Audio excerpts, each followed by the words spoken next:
Shalom à toutes et à tous et merci à vous d'être fidèles à Wake Up, la matinale à la gloire de notre Seigneur et Sauveur Jésus-Christ. On est toujours plein de joie de vous retrouver les matins. C'est lundi, on commence la semaine avec vous. Vous faites bien d'être des nôtres. Pasteur Doubi François, shalom. Shalom. Vous allez bien? Très bien. Gloire à Jésus-Christ. Alors pasteur, pour vous, comment un chrétien doit démarrer sa journée le matin? Oh, pour moi, un chrétien doit d'abord méditer la parole de Dieu, prier, avant de pouvoir attaquer la journée. Important pour le chrétien de démarrer. Très important. Sa journée. Merci pasteur d'être avec nous ce matin. Laetitia, bonjour. Bonjour Aniel. On va bien, hein? Ça va très bien par la grâce de Dieu. Super. Notre invité du jour, le pasteur Cyril Léandre. Pasteur, bonjour. Bonjour. Vous allez aussi bien, j'espère. On va tous bien. Oui, je vais très bien. Parfaitement bien. Gloire à Jésus-Christ. Alors, pasteur, vous, quel est le premier réflexe que vous avez quand vous levez le matin, dès que vous voyez le jour? Je pense que c'est ce que le pasteur Doubi vient de dire. Hein. Voilà, il faut méditer, il faut prier. C'est ce qu'il faut faire, n'est-ce pas? Il faut se recharger avant de sortir. Il faut laisser des bonnes dispositions à la maison pour qu'en rentrant le soir, ces bonnes dispositions qui ont pris de l'ampleur vous reçoivent. Yes. Ouais. Et vous le faites depuis de nombreuses années? Ah oui, tout le temps. Et pour y arriver, il faut être rigoureux. Hein? Il faut être très rigoureux. Et justement, on parlera de la rigueur avec vous. Oui, avec Pourquoi la rigueur, vous la considérez comme une valeur primordiale? Elle est primordiale parce que je pense qu'elle doit intégrer tous les aspects de notre vie pour que le développement, l'évolution soit une réalité. Notre papa a été rigoureux, Dieu a été rigoureux. Yes. Mais sinon, il se serait arrêté en cours de rouge et on n'aurait pas le jour, on n'aurait pas la nuit, par exemple. Donc la rigueur, Dieu est un père rigoureux. Merci pasteur, en tout cas on aura le temps de parler longuement de la rigueur aujourd'hui, restez avec nous. Laetitia avec toi dans Culture Actuelle, le saviez-vous, sujet du jour. Et le Trick Boss, pardon, sujet du jour. Dans Culture Actuelle aujourd'hui, on parlera de musique et dans le Trick Box, on donnera quelques pratiques pour réduire le stress. Alors, prenez vos différentes Bibles, vos carnets de notes, vos stylos, on y va maintenant pour la méditation matinale dans Méditons ensemble.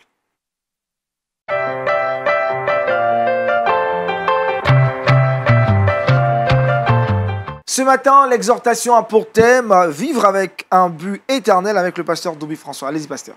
Oui. Le texte de base de ce matin est tiré du livre de Luc chapitre 12, du verset 13 au verset 21. Et si vous permettez, je peux le lire. Quelqu'un dit à Jésus du milieu de la foule, « Maître, dis à mon frère de partager avec moi notre héritage. » Jésus lui répondit, « Ô homme, qui m'a établi pour être votre juge ou pour faire vos partages? » Puis il leur dit, « Gardez-vous avec soin de toute avarice, car la vie d'un homme ne dépend pas de ses biens, fût-il dans l'abondance. » Et il lui dit cette parabole. Les terres d'un homme riche avaient beaucoup rapporté, et il raisonnait en lui-même, disant, « Que ferai-je? Car je n'ai pas de place pour serrer ma récolte. Voici, dit-il, ce que je ferai. J'abattrai mes greniers, j'en bâtirai de plus grands, j'y amasserai toute ma récolte et tous mes biens. Et je dirai à mon âme, tu as beaucoup de biens en réserve pour plusieurs années. Repose-toi, mange, bois et réjouis-toi. » Mais Dieu lui dit, « Insensé, cette nuit même ton âme te sera redemandée, et ce que tu as préparé, pour qui cela sera-t-il? Il en est ainsi de celui qui amasse des trésors pour lui-même et qui n'est pas riche pour Dieu. » Alors, à ce passage, je propose le thème suivant, vivre avec un but éternel. Et pourquoi j'ai choisi ce thème? Parce que aujourd'hui, la vie de l'homme est influencée par ce qu'il possède, par ses biens. Et cela s'est vu lorsque Jésus-Christ a été abordé par un homme qui lui a posé la question ou qui lui a demandé son soutien de voir son frère afin que ce dernier puisse lui donner sa part d'héritage. Jésus, en réponse à cette question, lui dira, « Ô homme, qui m'a établi juge pour venir faire le partage de vos biens? » Par cette réponse, certainement, cet homme a été frustré. Mais Jésus va attaquer la source du problème de cet homme. En fait, la racine même du problème que cet homme vivait, c'était la méchanceté de son frère, l'avarie de son frère. Après avoir perdu le père qui lui a laissé un héritage, cet homme, son frère, s'est accaparé de tout. Et Jésus va donc dire à tous ceux qui l'écoutaient, « Méfiez-vous. Faites attention à l'avarice, car la vie d'un homme ne dépend pas de ce qu'il possède, fut-il dans l'abondance. Alors, qu'est-ce qu'il voulait dire? Quand un homme est dans l'abondance, en général, la plupart de ceux qui ne pensent pas à l'éternité, ne pensent pas après la mort, vivent pensant que tout se limite sur la terre. Alors qu'après la vie sur cette terre, nous allons vivre éternellement. La Bible dit dans Hébreux chapitre 9, verset 27, « Il est réservé aux hommes de mourir une seule fois, après quoi vient le jugement. » Donc, après notre vie sur cette terre, nous vivrons éternellement et chacun rendra compte à Dieu. Et vous allez voir que pour bien expliquer cette pensée de Jésus, il va donner une parabole en prenant l'exemple de ce riche qui a eu une grande récolte. Et après avoir eu cette grande récolte, voici ce qu'il va dire. « Mon âme, tu as bien travaillé. Réjouis-toi. Mange. » Et quand tu verras, il est dit « je, mon. » Et à la fin, il dit « repose-toi, mange. » Mais dans tout ce qu'il dira après avoir eu une grande récolte, il n'a pas remercié Dieu. Il n'a pas été reconnaissant. La Bible dit, cette même nuit, il mourut. Le Seigneur a repris son âme. Ce qui veut dire que notre vie ne dépend pas de nous-mêmes ni de nos biens. C'est pourquoi j'ai dit vivre avec un but éternel. Quand tu vis avec un but éternel, tu es généreux. Tu aimes tes frères, tu partages, tu obéis à la parole de Dieu parce que tu sais qu'un jour, tu rendras compte à celui qui a mis l'âme en toi. Car la Bible dit, Dieu a créé l'homme par la poussière, il a soufflé en l'homme un souffle de vie et l'homme est devenu une âme vivante. Donc, l'homme retournera vers Dieu. C'est pourquoi, pour pouvoir vivre avec un but éternel, j'ai proposé 3 points. Si nous voulons vivre avec un but éternel, premièrement, nous devons savoir que la vie d'un homme ne dépend pas de ses biens, fut-il dans l'abondance. Job le dira. Je suis venu nu, dans le livre de Job, chapitre 1, verset 21. Nu, je suis venu, et nu, je partirai. Donc, ce qui veut dire que quand nous venons sur cette terre, nous ne venons avec rien. C'est Dieu qui nous les donne. Il veut voir comment nous les gérons. Il veut voir notre libéralité. Il veut voir notre générosité. Il veut voir comment nous allons nous comporter. Donc, nous devons partager, être généreux et même investir dans l'œuvre de Dieu, soutenir les veuves, les orphelins, parce que nous aurons un compte à rendre après la vie. Deuxièmement, notre âme continuera, sinon notre âme sera redemandée par Dieu. Puisque l'âme t'a été prêtée et cela te sera redemandé. Le Seigneur a donné, il te reprendra. Tu mourras un jour, tôt ou tard. Aujourd'hui, la mort n'est pas donnée seulement qu'aux vieilles personnes. Même des jeunes gens meurent par l'AVC. Il y a beaucoup de maladies aujourd'hui qui emportent les hommes. C'est pourquoi tu dois savoir qu'un jour, ton âme te sera redemandée. Et quand tu sais que ton âme te sera redemandée, tu ne vas pas vivre en te tapant la poitrine. Quand tu as obtenu, tu as accumulé du bien matériel, quand tu es riche, tu ne taperas pas dans la poitrine parce que c'est Dieu qui te les a donnés. Et malheureusement, comme cet homme a oublié que son âme est venue de Dieu et qu'il retournera vers Dieu, la Bible dit cette même nuit, il mourut. Troisième point, nous devons vivre tout en cherchant à plaire à Dieu. Si nous savons qu'un jour, nous partirons, si nous savons qu'un jour, nous rendons compte à Dieu, alors nous vivrons en cherchant à plaire à Dieu.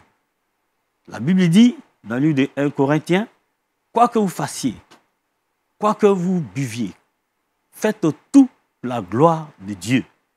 Dans tout ce que nous faisons, glorifions Dieu dans tout ce que nous faisons.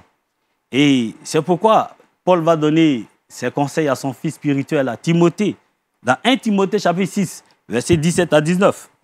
Recommande aux riches du présent siècle de ne pas être orgueilleux et de ne pas mettre leur espérance dans des richesses incertaines, mais de la mettre en Dieu qui nous donne avec abondance toutes choses pour que nous en jouissions.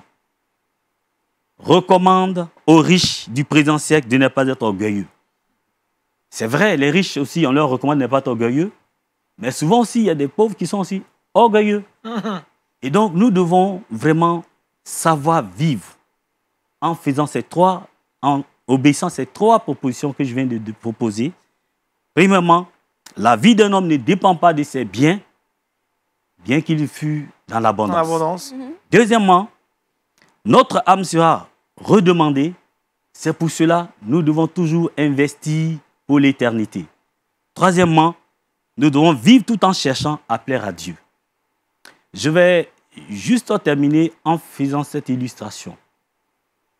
Vous savez, j'étais un jour en Corée quand on nous a offert beaucoup de biens. Mais on ne pouvait pas transporter tous ces biens en Côte d'Ivoire. Parce que ma cité, je suis ivoirien. Et en tant qu'Ivoirien, je ne peux pas investir en Corée. Tout investissement que je peux faire dans des biens durables, c'est en Côte d'Ivoire. Là où tu investis, certainement tu dois être natif ou tu dois avoir la nationalité de ce pays. Si tu vois un étranger, par exemple en Côte d'Ivoire, qui investit soit au Mali ou au Burkina, c'est qu'il n'est pas de la nationalité ivoirienne. C'est ce qui est normal. Et je sais qu'il y a des gens qui, même n'étant pas ivoiriens, investissent aussi en Côte d'Ivoire. Mais là où tu investis plus, c'est que tu es de cette nationalité. C'est pourquoi j'ai dit, si tu investis plus sur la terre, c'est que on te reconnaît comme un homme qui ne vit pas pour l'éternité. Mais si tu investis à faire du bien, investis dans l'œuvre de Dieu, à être généreux, à aimer la libéralité, tu prépares un investissement qui est éternel. Après la mort, Dieu te récompensera. Amen. Donc voilà donc la conclusion que je voulais tirer. Vivons avec un but éternel. Investissons. Je vais interpeller les frères et sœurs qui sont bénis par le Seigneur. Investissez vos biens dans la maison de Dieu. Soutenez l'œuvre de Dieu. Soutenez aussi les veuves. Soutenez les orphelins. Car un jour, Dieu vous récompensera. Amen. Que Dieu bénisse au nom de Jésus. Amen. Merci, pasteur Doubi. François, je rappelle le thème de l'exhortation de ce matin, vivre avec un but éternel. Dites-nous, pasteur François, comment un chrétien ce matin peut s'auto-évaluer pour savoir s'il investit soit dans des choses qui sont éphémères ou s'il vit pour un but éternel? Sur base de quoi on peut vraiment s'auto-évaluer ce matin? Très bien. Vous savez, pour s'auto-évaluer, tout dépend de là où tu investis plus ton temps et tes biens. La Bible dit là où se trouve ton trésor, c'est là où se trouve ton cœur. Si tu sais que tu es enfant de Dieu, que tu es venu en mission sur cette terre, tu investiras plus à plaire à ton Dieu. Si tu as des biens, tu peux mettre tes biens à la disposition de l'œuvre de Dieu. Si tu n'as pas encore de biens, que tu es étudiant, tu es en train de te préparer, tu as le temps également à mettre en valeur pour la mission. Tu peux prier pour l'œuvre de Dieu. C'est cela, investir son temps pour l'éternité. Ouais, but éternel. Pasteur Siri, dites-nous, est-ce qu'on peut être chrétien sans pour autant vivre pour un but éternel? Est-ce que c'est possible? Être chrétien, c'est de croire que Jésus est le Messie, c'est de croire que Jésus est le Fils de Dieu, et c'est de marcher selon la voie qu'il a tracée. Voilà. Donc, quand tu es chrétien, tu vis pour un but éternel. Autrement, tu n'es pas chrétien. C'est naturel. C'est naturel. Mais est-ce qu'aujourd'hui, tel que nous, les chrétiens, selon votre expérience, le constat que vous faites, est-ce que tout chrétien aborde vraiment la question de l'éternité en agissant ici? Non, il n'y a pas un chrétien, il n'y a pas un demi-chrétien. Tu es chrétien, tu es chrétien. Voilà, tu es chrétien. Autrement dit, tu triches. Mais lorsque tu es chrétien, n'est-ce pas, ton but, c'est l'éternité. Voilà. Donc, celui qui ne vit pas pour l'éternité tout de suite, c'est comme si c'est une usurpation. Non, mais une fois que tu es chrétien, tu as été converti, tu t'es retourné, tu es descendu de la pente et tu as pris une autre direction. C'est la direction, la marche avec Jésus-Christ de Nazareth. Alors tu es chrétien. Et quand tu es chrétien, tu as les valeurs du chrétien en toi. Les valeurs de Jésus-Christ en toi. Tu portes Christ en toi. Donc tu marches par Christ et tu vas avec Christ. Donc naturellement, sans même le savoir, n'est-ce pas, ta destinée. Et d'ailleurs, même tu as été prédestiné à être enfant dans la mesure où ton esprit est disposé à être obéissant à Dieu, que tu bénéficies des grâces de Dieu. Amen. Alors, pasteur François, c'est bien intéressant qu'on veut vivre pour un but éternel, mais qu'est-ce qui peut faire obstacle à cette vie pour l'éternité? Est-ce qu'il y a des obstacles, des barrières, des oppositions? Lesquelles? Bien sûr, bien sûr. Tu vois la réaction du jeune homme, de cet homme à Jésus, quand il a dit, Jésus, demande à mon frère de donner ma part d'héritage. L'obstacle, c'est quoi? C'est l'avarice. C'est la méchanceté. Quand on commence à aimer les choses du monde point qu'on n'a plus la crainte de Dieu, qu'on n'a plus le temps pour son Dieu, qu'on aime beaucoup le monde, au moins au point où on veut vendre même, je ne sais pas, hein, son corps ou son âme. C'est en ce moment qu'on devient un obstacle au but éternel. Donc la méchanceté, l'avarice et l'amour pour les choses de ce monde. Voilà. Est-ce qu'en ce 21e siècle, il est beaucoup plus difficile pour un chrétien de vivre maintenant que ceux de l'époque ancienne? Non, moi je pense qu'à chaque époque correspond ses réalités. Mais si aujourd'hui nous vivons dans une époque de la nouvelle technologie, à l'époque ancienne, il y avait aussi des réalités. Et ceux qui ont vécu à cette époque, en tout cas, ont investi. Je peux parler de ceux qui ont gardé la foi. Parce que dans le livre de Hébreux, nous voyons des gens qui ont gardé la foi, qui ont investi pour l'éternité et puis qui sont morts dans la victoire. Donc aujourd'hui, nous ne pouvons pas dire que non, notre temps est trop matérialiste et c'est pourquoi nous ne pouvons pas investir pour l'éternité. Nous sommes soumis aux mêmes épreuves. Donc résistons, investissons pour l'éternité, car nous sommes des voyageurs, des pèlerins sur cette terre. Notre destinée finale, c'est le ciel. C'est le ciel. Pasteur Léandre, une dernière question pour vous. Comment le chrétien peut constamment rester avec cette pensée de vivre pour l'éternité? Comment il peut garder ce style de vie tout le temps dans sa vie, sa pratique? Qu'est-ce qu'il doit faire au quotidien pour... La présence de Christ en nous nous donne une conscience de servir Dieu. Et dans tout ce que tu fais, en réalité, même inconsciemment, tu es en train de servir Dieu. Que ce soit au travail, que ce soit partout, que ce soit là où vous êtes. Vous n'êtes plus de la terre, de ce monde. Vous êtes avec Christ. Parce qu'il a mis son tampon sur votre front. Vous lui appartenez. Et même quand vous êtes en train de chuter, il vous ramène parce que vous avez une destination autre. Voilà. Yes. Vous ne faisiez pas partie de la famille, il vous a ramené dans sa famille. Vous êtes, n'est-ce pas, dans son navire. Vous êtes dans le bateau. Quoi qu'il arrive, réveillez-le. Il sera avec vous tout le temps. Amen. Pasteur François, certainement quelqu'un nous a suivi ce matin en faisant l'auto-évaluation, arrive à s'incriminer, reconnaît ne pas avoir vécu pour l'éternité. Que faut-il faire après quand on reconnaît qu'on n'a pas vécu pour un but éternel ce matin? C'est de se repentir. La première des choses, marquer un stop dans la vie et commencer à méditer sur sa vie. Est-ce que dans tout ce que je fais, est-ce que je vis pour l'éternité ou je vis pensant qu'après la mort, la vie n'existe plus? Je dois me repentir et commencer maintenant à investir mes biens pour l'œuvre de Dieu, pour le salut des âmes. Voilà ce que je peux dire. Amen. Vous allez prier pour nous ce matin. Bénis cette journée, que Dieu nous accompagne et qu'il fasse de telle sorte que nous soyons des citoyens du ciel et qui vivent pour un but éternel. Merci. Notre Dieu et notre Père, je voudrais te bénir et te rendre toute la gloire pour cette grâce que tu nous donnes ce matin. Nous sommes venus dans ce monde nus et nous retournerons nus, comme l'a dit Job. Seigneur, je te prie de nous aider. Nous que tu as appelés, que tu as sauvés au prix de ton sang.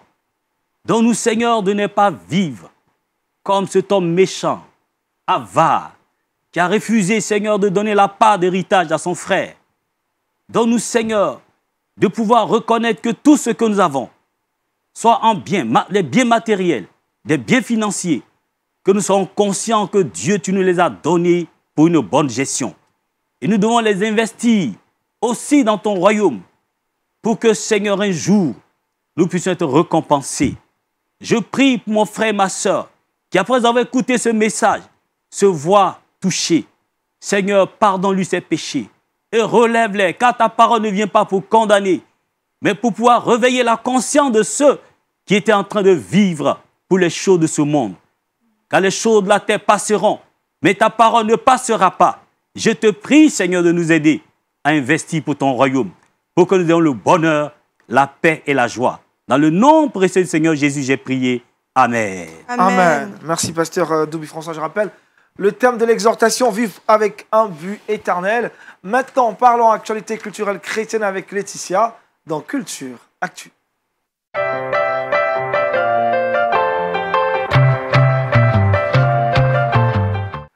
Ce matin, avec Laetitia dans Culture Actu, nous parlons musique. Effectivement, Aniel, aujourd'hui, on parlera musique et nous irons à la rencontre d'un artiste aux multiples talents. Il est né au Royaume-Uni et par la suite a rejoint ses parents au Ghana. Je parle aujourd'hui de Sonny Badou. Sonny Badou, de 2007 à 2017, Il obtient une multitude de distinctions. Il est classé 57e dans le top 100 des gagnants les plus influents de tous les temps. Et en 2017, il enregistre une chanson qui a été classée comme le meilleur évangile africain de l'année.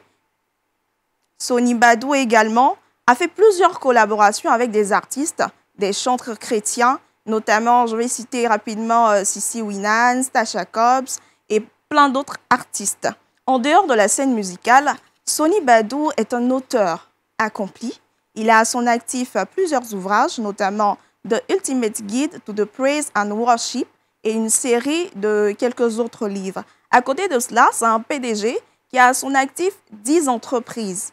Sony Badou n'est pas qu'artiste, il est entrepreneur après être artiste. Donc, c'est pour dire qu'on peut être chrétien et on peut être entrepreneur en même temps. À côté de tout cela aussi, pour lui, le meilleur moyen dans la vie, c'est de faire de Jésus-Christ le maître mot de sa vie. Voilà. Sony Badou. Sony Badou. Super. Pasteur, bon, j'ai deux pasteurs sur le plateau. Vous connaissez Sony Badou. Est-ce que vous connaissez l'artiste? Vous l'avez déjà écouté une fois? Pasteur Léandre? C'est quoi votre rapport avec la musique déjà de manière générale? J'aime toute la musique, mais je ne fais pas forcément attention au nom des artistes. Au nom des artistes. Vous consommez la bonne musique chrétienne. Je consomme la bonne. Super. Pasteur François, et vous? Oui, c'est pareil. Hein. Sony Badou, certainement j'ai écouté beaucoup de ses chansons, mais je ne connais pas de nom. Et est-ce qu'il y a quelques titres que tu peux nous proposer? Un titre, Let It Rain, l'une des chansons les plus connues de Sony Badou. Une des chansons les plus connues de Sony. Descendre la pluie, une chanson qui a fait des millions de vues sur YouTube et autres. C'est un artiste que vous retrouvez sur Lumière du Monde Télévision pour vous qui êtes abonnés au gospel, au très bon gospel sur notre antenne. Merci encore à Laetitia qui nous a proposé Sony Badou dans Culture Actu aujourd'hui. Il est temps pour nous d'en savoir plus sur la rigueur, une valeur primordiale. C'est maintenant avec notre invité du jour dans l'invité du Wake Up.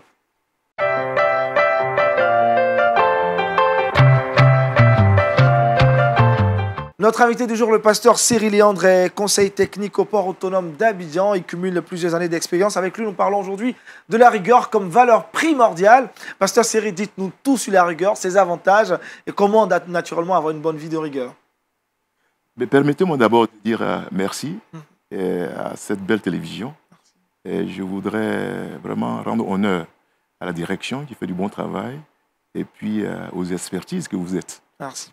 Pour une télévision chrétienne, je pense qu'il y a du très bon travail. Je suis fier de cette réalité que je suis en train de vivre. Merci, pasteur. Merci beaucoup.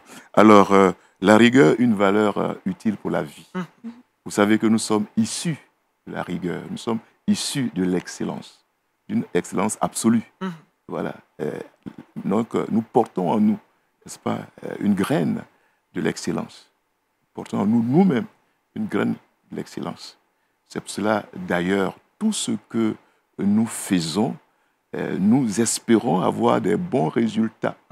Voilà. Et vous allez voir que la conscience universelle humaine elle-même, elle apprécie les choses selon cette norme innée qui est en nous. Voilà. Ceux qui réussissent dans cette vie, c'est ceux-là qui, dans le processus, n'est-ce pas, dans le processus de la marche à atteindre un objectif, ils y appliquent un peu de rigueur. Voilà. Alors, la problématique réelle que nous voulons poser ici, c'est pourquoi tant de rigueur dans les entreprises privées où nous sommes, qui ont du succès, et qu'après ces structures, n'est-ce pas, lorsque nous sortons, nous laissons le manteau de la rigueur dans les rues, et immédiatement, nous rentrons dans notre peau de légèreté, dans notre peau de laisser aller. Voilà, c'est ça la problématique.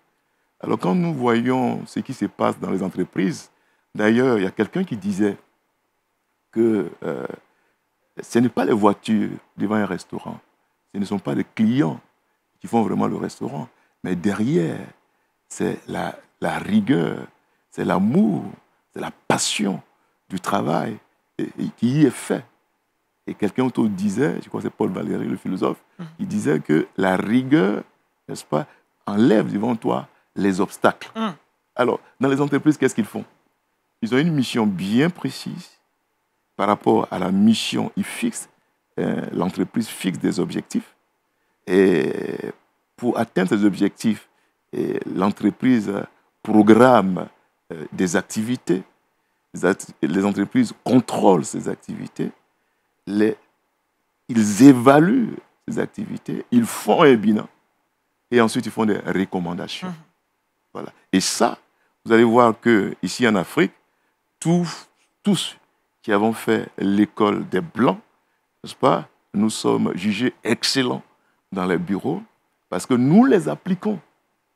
Mais malheureusement, la grande question, c'est pourquoi est-ce que les Africains qui sont aussi prisés dans les entreprises, que ce soit en Afrique, que ce soit ailleurs, n'arrivent pas à impacter leur société. Et ça commence dans les familles. Les conséquences sont tellement graves. Aujourd'hui, c'est les dépravations. À tous les niveaux. Qui en est responsable? Nous, les parents, nous le sommes. Et les enfants le sont également. C'est la pauvreté extrême. C'est la corruption extrême à tous les niveaux, simplement parce que nous avons laissé le manteau avec lequel nous faisons réussir les autres et nous avons pris notre manteau, n'est-ce pas? À la maison, nous n'arrivons même plus à respecter les instructions que Dieu lui donne, alors que nous sommes enfants de Dieu. Enfants de Dieu. La Bible dit aime ta femme. Et la Bible demande à l'homme d'aimer sa femme. C'est une recommandation ferme. C'est une recommandation. Il demande aussi à la femme de se soumettre. Notre Dieu, il est rigoureux du début jusqu'à la fin. À la création, jusqu'à ce qu'il se repose et nous les recommande. Il dit dans Chronique 28, au verset 1, il dit, si tu obéis à ma voix, si tu obéis à la voix de l'Éternel, ton Dieu, que tu observes et que tu mets en pratique les commandements que je te donne aujourd'hui, l'Éternel, ton Dieu, te fera, il te donnera d'être supérieur sur toutes les nations. Et la Bible dit dans 1 Josué 1, verset 8, que cette parole, ces 4 points de ta bouche, médite-la jour et nuit pour agir selon tout ce qui est écrit de façon fidèle. Et tu réussiras. Ce sont des recommandations qui demandent à ce qu'on y applique la rigueur dans notre vie. Regardez nos enfants aujourd'hui. Vous savez ce qui se passe dans notre pays. La drogue, ce n'est pas quelqu'un d'autre. C'est nous qui la consommons. Ce sont les enfants qui la consomment. À tous les niveaux. Je connais des parents aujourd'hui qui ont des problèmes avec le seul fils qu'ils ont eu, mais qui est à la drogue. La question qu'on doit se poser, c'est qui? C'est qui? Voilà, c'est nous, c'est le manque de rigueur. Qui n'a pas commencé une entreprise? Qui n'a pas commencé à vendre de la banane, à vendre une chemise et qui a arrêté? Qui? Voilà. C'est pourquoi, en commençant, j'ai apprécié cette télévision.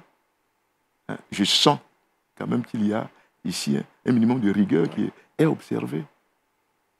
Voilà. Alors, qu'est-ce qu'il faut faire? Qu'est-ce qu'il faut faire? Grosse question, alors. Ça, c'est la grande question. Qu'est-ce qu'il faut faire? Il faut d'abord reconnaître que quelque part, j'ai manqué de rigueur. Il faut l'identifier. Il faut avoir la force, le courage de revenir à toi-même. N'est-ce pas? Pour découvrir quelles sont les poches de manque de rigueur qui ont entaché ta vie. Il faut un moment de recul. Il faut s'arrêter un moment. C'est important. Je comprends pourquoi est-ce que de temps en temps, Dieu mettait des obstacles devant les enfants de Dieu. Et Dieu, il faut savoir s'arrêter. Et puis dire, à ces niveaux-là, à la maison, ça ne va pas. Mais comment est-ce que tu peux vivre à la maison avec ta femme, tes enfants? Tu sais que ça ne va pas, et puis tu continues. Non, il faut arrêter. Il faut arrêter. Qu'est-ce qui ne va pas à la maison? Qu'est-ce que je dois faire selon la volonté de Dieu que je ne fais pas? Voilà, tu as aimé ta femme, mais tu ne l'aimes plus. Tu te soumettais à ton mari, tu ne le fais plus. Et si tu ne le fais pas, que tu veux ou non, ce sont d'autres esprits qui vont venir s'intégrer à la maison, qui vont se multiplier. Et quand ils se multiplient, ils remplissent vos maisons et les enfants sont affectés. Et quand les enfants sont affectés, ils vont où? Ils vont derrière ces esprits. Donc, premièrement, il faut identifier et avoir la force de les dénoncer, de renoncer à ces esprits et finalement prendre des engagements fermes. Et puis essayer de les suivre. Il faut commencer toujours par quelque chose. En tout cas, moi, en ce qui me concerne, je suis de ce pays. Nous sommes de ce pays, nous avons grandi dans ce pays. Dieu disait à Abraham de quitter son pays. C'est pourquoi? Parce qu'il y a une mentalité du pays. Il y a un esprit du pays. Il dit quitte ta patrie. Et c'est quitter sa région. Je suis Gouro Bété. Et forcément, que tu veux ou non, il est intégré en moi des choses qui sont de ma patrie. Il dit quitte la maison de ton père. J'ai reçu de l'éducation, n'est-ce pas, qui n'est pas l'éducation forcément de Dieu. Il faut quitter. Et puis, reconnaître que là, ça ne va pas. Là, ça ne va pas. Regarde ces grandes personnalités que l'école a formées, qui ont travaillé dans les entreprises privées. Mais quand on va à la retraite, on s'assoit. On ne peut plus commencer quelque chose. Ce potentiel reste enfermé, reste détruit. Je suis d'accord avec le frère, mais en même temps, Dieu nous demande de garder le jardin et de le cultiver. Mais il faut le cultiver dans l'esprit de Dieu, dans l'esprit d'Adam premier. Donc Christ est venu tuer en nous, n'est-ce pas, ce que Adam pécheur a installé, mais pour que nous continuions à gérer, n'est-ce pas, ce grand jardin qui est là. Maintenant, il faut le gérer dans le sens de Dieu, de sorte que le ciel, qui est notre vraie patrie, nous réserve la meilleure place. Amen. Voilà, donc la rigueur à tous les niveaux. Rigueur. Regarde dans les hôpitaux. Regarde même quelquefois dans les cliniques. Regarde dans les restaurants ce qui se passe. Regarde ce que nous mangeons chaque jour. Regarde nos pays et la porosité, n'est-ce pas, des frontières, tout ce qui rentre et tout ce qu'on consomme. La rigueur doit être une école permanente, n'est-ce pas, de notre existence. Notre existence. Merci. Merci, pasteur Seri. Mais tout de suite, dites-nous, est-ce qu'on dispose des outils pour nous accompagner dans cette rigueur, pour rester focus? Ben, je pense que si nous sommes dans ce cadre-là, Dieu a donné ce cadre-là pour qu'il soit un outil important, n'est-ce pas, d'enseignement de ces valeurs-là. Et elles ne sont pas ailleurs. Elles sont dans le seul livre qui était inspiré, n'est-ce pas, que tout le monde reconnaît, qui est la source de toutes les autres, je dirais, rites dans le monde. C'est la Bible. Ouais. Tout est dans la Bible. Tout est dans la Bible. La vie dans le foyer, la vie dans les entreprises, la vie, n'est-ce pas, au niveau de l'État. Tout est écrit. Tout est là. Nous avons tout ça. Ne nous détournons pas de la Bible. Restons dans la Bible. Essayons d'appliquer la Bible. Et c'est la vraie solution. La vraie solution aujourd'hui. Autrement dit, ce sont des solutions humaines qui sont souillées, n'est-ce pas, par la chair et qui malheureusement ne portent pas toujours. Vous allez voir que les grands inventeurs, peut-être qu'on ne les appelle pas chrétiens, mais ils ont été inspirés par Dieu. Et nous avions eu cette grâce-là de dire, au lieu que tu t'enfermes quelque part pour être inspiré, tiens, la solution. Donc je pense que la Bible est une belle solution qui puisse nous aider. Alors les solutions pratiques, c'est ce que je viens de dire. À partir d'aujourd'hui, arrête. Hein? Fais une petite méditation sur ta vie. Arrête, médite. Dis non, j'arrête. Il faut que j'arrive à la maison avant de sortir. Yes. Il faut que j'arrive à la maison avant de sortir, avant de dépenser tout mon argent. Je n'ai pas d'épargne, qu'est-ce que je fais? Il faut que j'arrive à la maison, que j'essaie d'analyser mes besoins à la maison et puis discuter avec mon épouse avant de m'engager à faire autre chose, etc. La rigueur, c'est dire, ben voilà, ce que j'ai commencé, j'ai échoué, mais je ne vais pas arrêter. Je vais essayer de faire une évaluation et puis, annihiler les faiblesses et puis disposer d'autres énergies pour continuer. Alors, on aura parmi nous quoi? Des éleveurs, on aura parmi nous quoi? N'est-ce pas? Des entrepreneurs, des banquiers, etc. etc. Wow. Vous avez bien fait de la rigueur. Merci, Pasteur Léandre. Pasteur François, finalement, il faut beaucoup de rigueur pour être rigoureux. Hein. C'est ça. C'est très important hein, dans l'œuvre, même à l'Église, parce que vous voyez, ce que nous constatons, c'est qu'aujourd'hui, nous ne constatons pas cette rigueur à l'Église, comme cela se fait dans les entreprises. Dans les entreprises, nos sœurs, nos frères sont rigoureux. Ils viennent à l'heure et respectent les règles pour plaire à leur patron, à leur hiérarchie. Parce qu'ils veulent qu'à la fin du mois, ils aient leur salaire. Mais à l'église, on prend tout le temps, on vient en retard, on fait ce qu'on veut, il n'y a pas de rigueur parce que bon, Dieu n'est pas là. Et pourtant, il est là. Donc, vous voyez, comme le pasteur Séry venait de le dire, la rigueur est très importante. Parce que c'est l'effort que nous faisons sur nous-mêmes pour respecter des principes de vie afin de plaire à celui qui les a établis. Donc, si nous voulons plaire à notre Dieu, soyons rigoureux.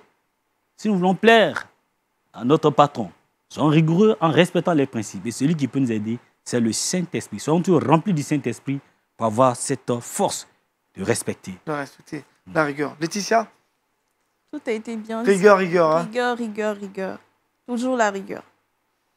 Merci encore au pasteur Léandre pour cette, on va dire, c'est une certaine façon de nous exhorter ce matin à prendre conscience qu'il nous faut beaucoup de rigueur pour réussir notre vie dans son entièreté. On va retrouver à nouveau Laetitia dans le trick box avec des asnates pour faciliter notre vie au quotidien. C'est maintenant.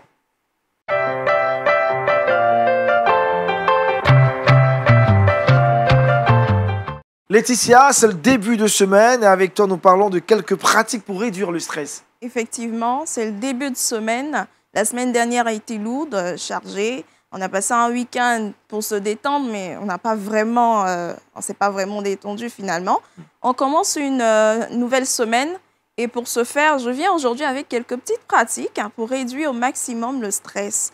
Lorsqu'on est au travail, par moment, on a tendance à être surmené parce qu'on a beaucoup de choses à faire, on ne sait pas par où commencer. La première des choses qu'on va faire, c'est qu'on va personnaliser notre bureau. On va réorganiser tout ça, réorganiser notre plan de travail, mettre de la gaieté, de la couleur pour nous permettre de pouvoir voir quelque chose d'autre qu'on voit habituellement. Cela va nous aider à pouvoir mieux travailler. Deuxième des choses qu'on va faire, c'est qu'on va se concentrer sur une chose à la fois. Généralement, comme je le disais tantôt, on a beaucoup de choses à faire. Donc, on se dit, je fais un peu de ci, après je fais un peu de ça, après je fais un peu de ci.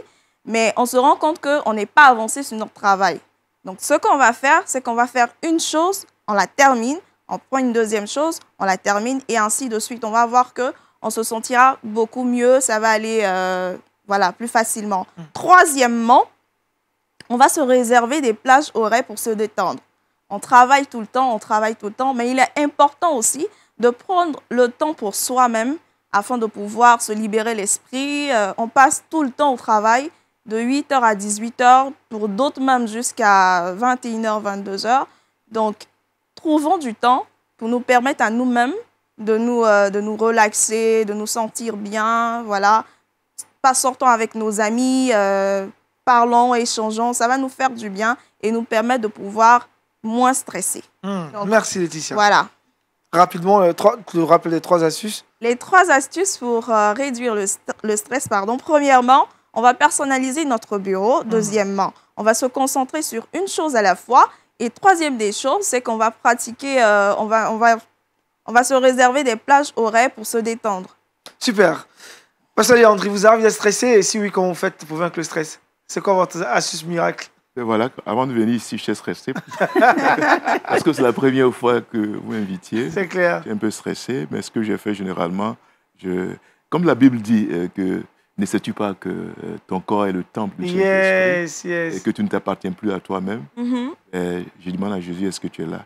Il m'a dit, oui, je suis là et puis je suis. Waouh, c'est intéressant, cette intimité avec le Saint-Esprit. Pasteur François, et vous? Oui, c'est pareil. Hein. Vous savez que dans tout ce que nous faisons, nous avons un collaborateur. Un collaborateur, il est toujours là, on le fait ensemble, on n'est jamais seul. C'est clair. Donc, quand on vient, on dit, Saint-Esprit, est-ce que tu es là? Quand il dit oui, allons ensemble. Okay. Donc nous allons avec le Saint-Esprit. Il est là, c'est une personne, on ne le voit pas, mais il est avec nous. Et c'est lui qui nous aide à surmonter les stress. Mais en tout cas, c'est la meilleure des astuces, hein, Laetitia. Hein. Oui, c'est la meilleure des astuces. Saint-Esprit, papa, aide-moi. Voilà, on est sûr que même quand on est stressé, que le Saint-Esprit est avec nous, il va mettre les paroles dans notre bouche. C'est clair, il y a un projet. Yes, hein. Le verset boussole, Laetitia? Le verset boussole, Luc 12, verset 15, qui dit ceci.